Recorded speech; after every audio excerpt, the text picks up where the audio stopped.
Regardez bien cette ville. Ce que vous voyez n'est que la surface d'un immense langage codé.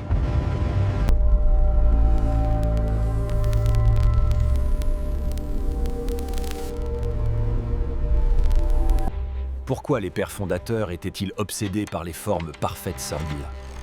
Étaient-ils de simples bâtisseurs gouailles? Ou étaient-ils les gardiens d'une science antique capable de manipuler la réalité même d'une nation? Washington DC n'est pas une ville. C'est un talisman de pierre de plusieurs kilomètres de large. Une main gantée déplace une bougie sur une carte ancienne du Vatican. Mais le secret ne s'arrête pas aux États-Unis. Traversons l'océan vers la vieille Europe. À Rome, la place Saint-Pierre dessine une clé géante. Mais que cherche-t-elle à ouvrir exactement?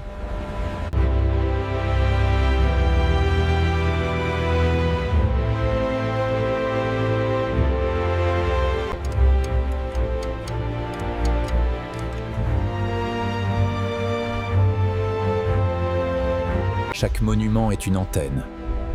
Chaque rue est un circuit. Bienvenue dans l'architecture invisible. Pour comprendre, il faut remonter à la source.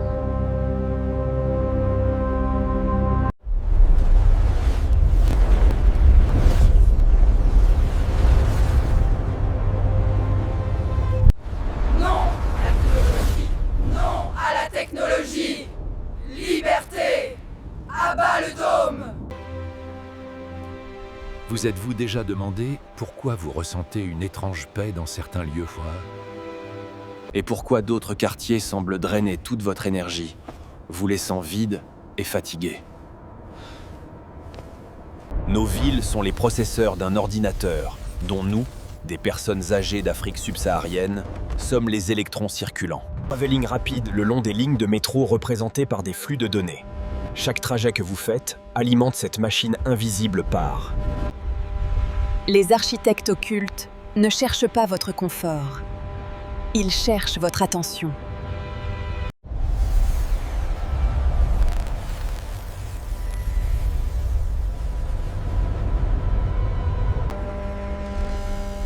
Le secret est de calquer la cité sur le corps humain pour mieux le dominer.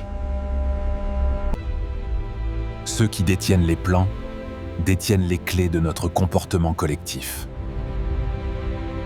Le nombre d'or est partout. Mais pour la résonance mathématique.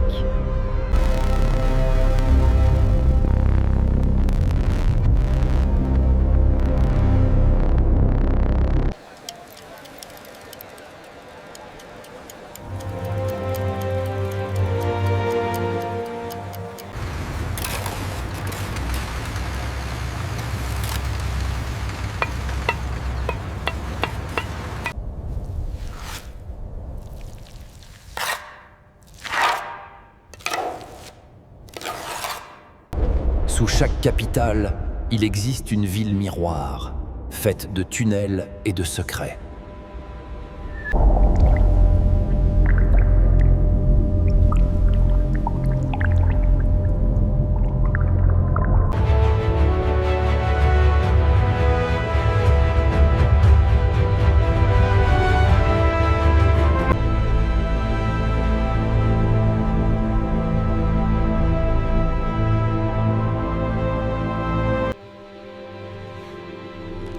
Si nous apprenons à lire ces tracés, nous reprenons le contrôle de notre espace.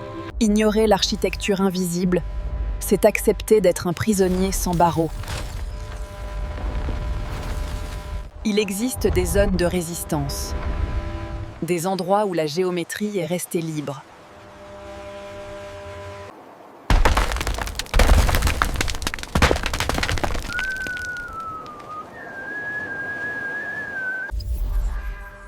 Et si nous construisions des villes pour libérer l'esprit plutôt que pour le cadrer? L'architecture invisible pourrait devenir notre plus grand outil de libération. Mais pour l'instant, nous vivons dans leurs plans, dans leur labyrinthe. Écoutez le tic-tac des horloges urbaines. Elles battent au rythme du secret.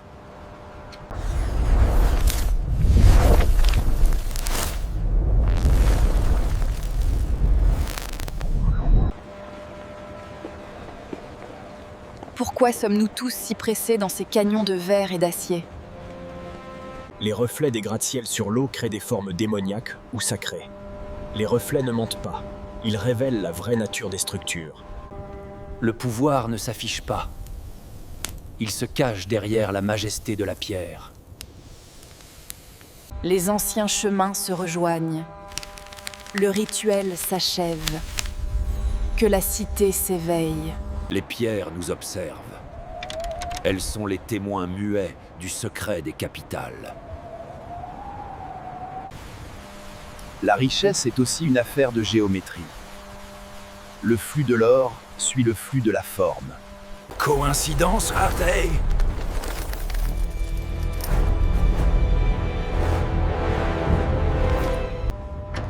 Un coffre-fort s'ouvre pour révéler non pas de l'or, mais un parchemin géométrique. Le vrai trésor n'est pas le métal. Les signes sont partout. Il suffit de baisser les yeux pour les découvrir. Ce qui est en haut est comme ce qui est en bas.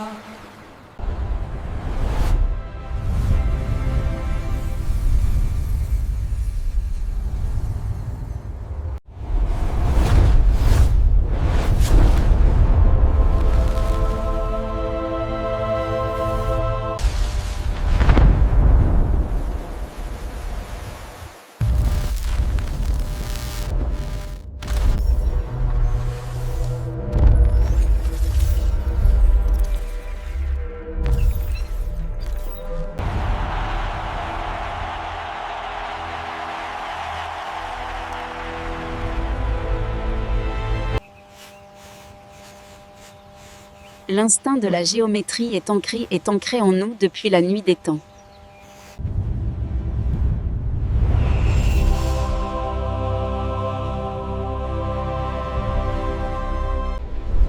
Les vues vraies, elles sont les barreaux de notre propre prison mentale. Il est temps de voir l'invisible, de comprendre le secret des capitales.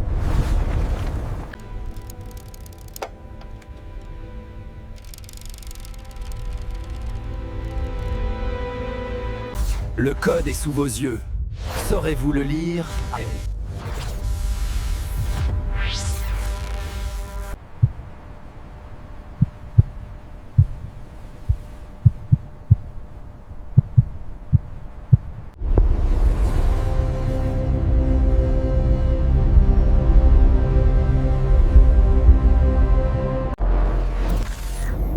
Ne restez pas dans l'ignorance. Rejoignez ceux qui voient l'angle caché des choses. Le secret ne vous quittera plus. Chaque rue aura désormais un sens nouveau. Architecture invisible, le secret est désormais entre vos mains. Faites-en bon usage.